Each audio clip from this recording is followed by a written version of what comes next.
So this one's very like a fluke. This doesn't happen. Like they recorded the surgery and put it in textbooks. Like this was like a crazy, doesn't happen. This was wild. Because of the size? Yeah. I mean, Wow. people die from 2-inch blood clots. Well, that's what I'm saying. They'll be in the hospital for weeks. But this was so huge that when they found it, they were like, oh, we got to just go straight into open heart surgery. Because it was open heart surgery procedure to remove the clot. Because my heart was okay. The only thing that happened with my heart was that it was double its original size because of the asphyxiation of the clot. Because the clot literally tied a knot around my heart and went into the other lung. Yeah. So how lucky were you that didn't kill you? Or I mean, I don't even know if luck is the word because it's like, it's otherworldly, the fact that I lived. It's like... So you passed out. How long were you passed out for? And like 10 minutes. And then you woke up on your own and you were like, wow, that was weird. I never fall. Yeah. I woke up and I was like, and I looked at my phone and it was like time... I was like, wait a second, it was 10 minutes ago. Just then, like, what? And this angel, to this day, I really think that an angel came and this guy helped me. I had my laundry. It was a Sunday. I was going to my parents' house at the time I lived on campus at MTSU.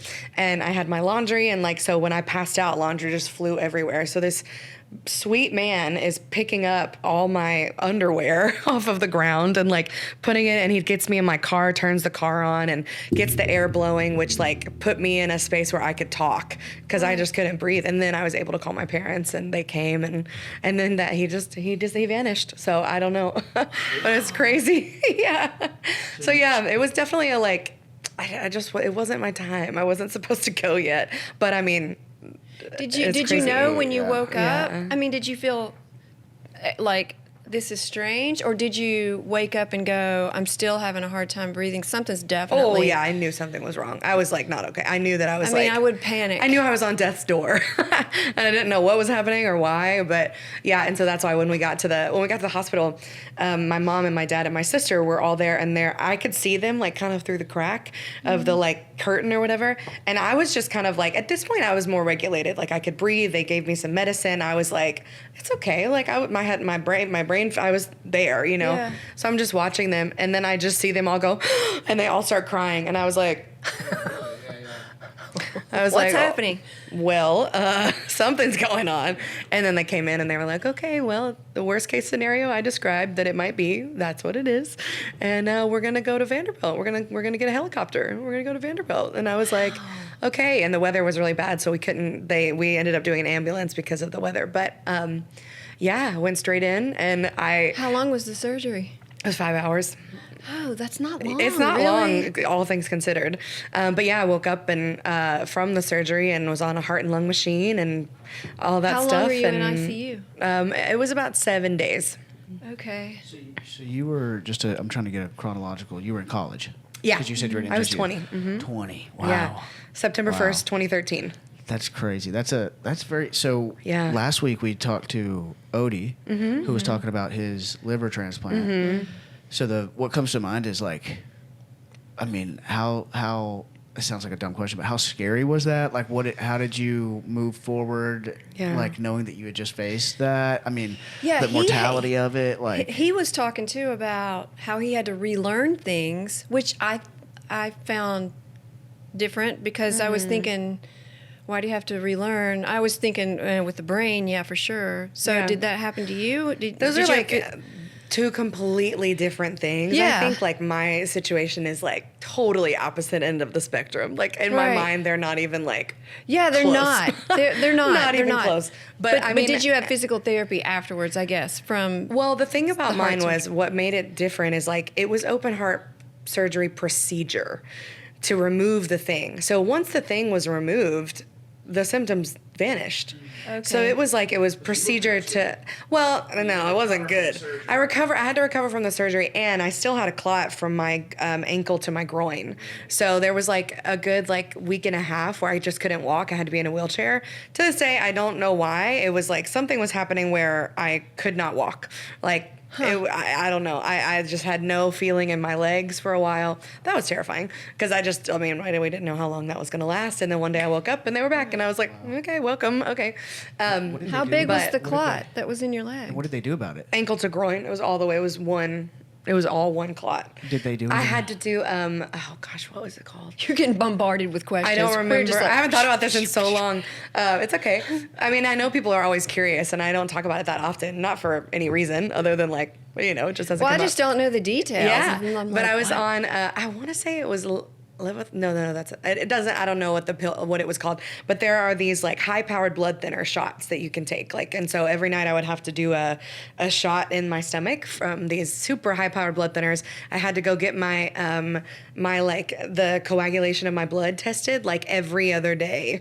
I was in the hospital like almost every day for some reason, mostly because of like to manage it all. So it wasn't necessarily physical therapy because my heart was okay. It literally deflated once they took the clot out.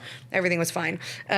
But to remove the clot, I was on the blood thinners, the shots for, oh gosh, I don't know, it was probably a couple of weeks. But then once I was like cleared to be able to sleep in a bed, because I was sleeping in a recliner with lots of pillows to like keep my arms here, because I mean, they had literally sawed through sternum nerve, everything, and cracked it open. Sorry, I know it's gross.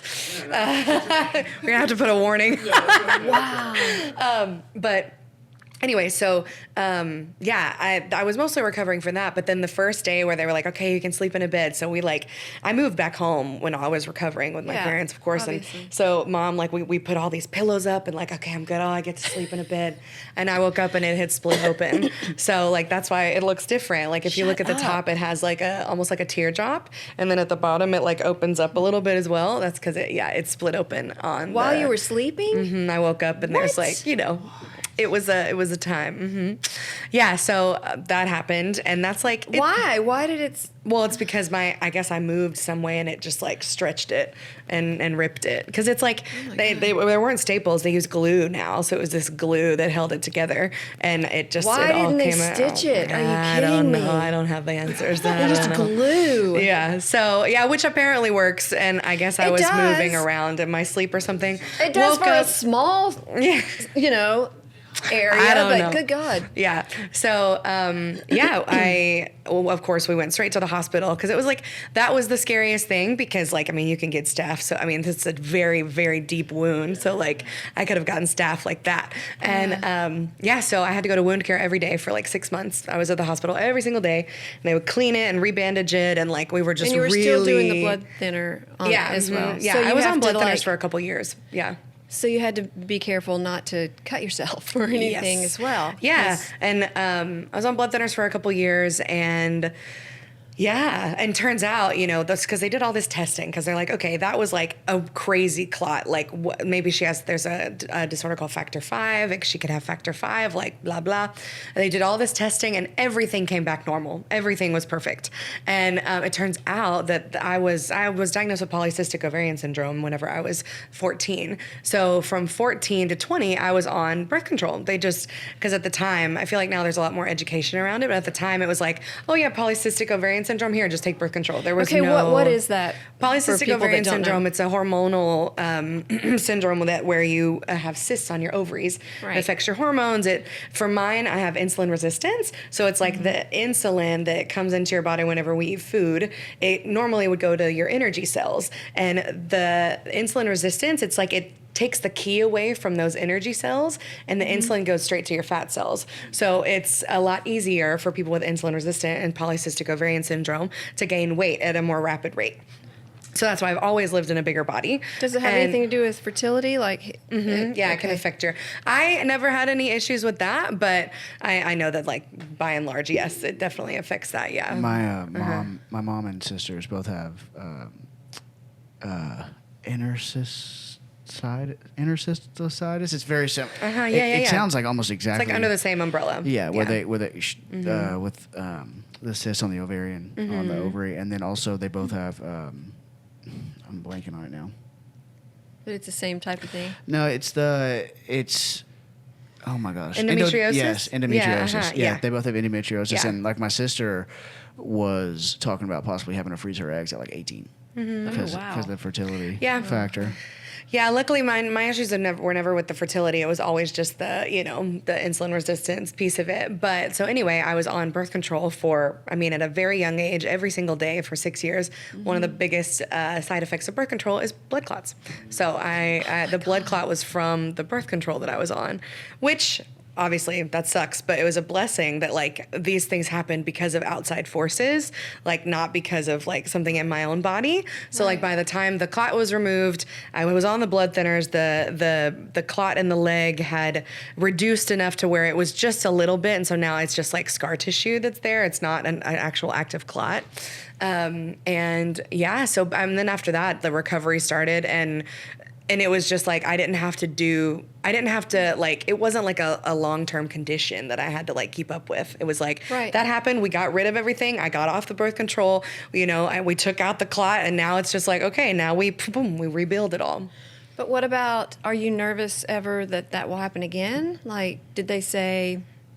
It was completely out of, it wasn't. Yeah, I know in it was me. out of the blue, but I guess I'm just thinking about, for me, if that had happened, I would be hyper vigilant. That I would be afraid that I'd get another clot, I guess. I think a part of it has been about like releasing the fear. Like that's been a big thing that came through for me, was like, because you can't live in that. Yeah, and it like, I think I swung the pendulum for many years. Like, it put me in this place of like, fuck it, I'm gonna die tomorrow. Like, let's go, let's live,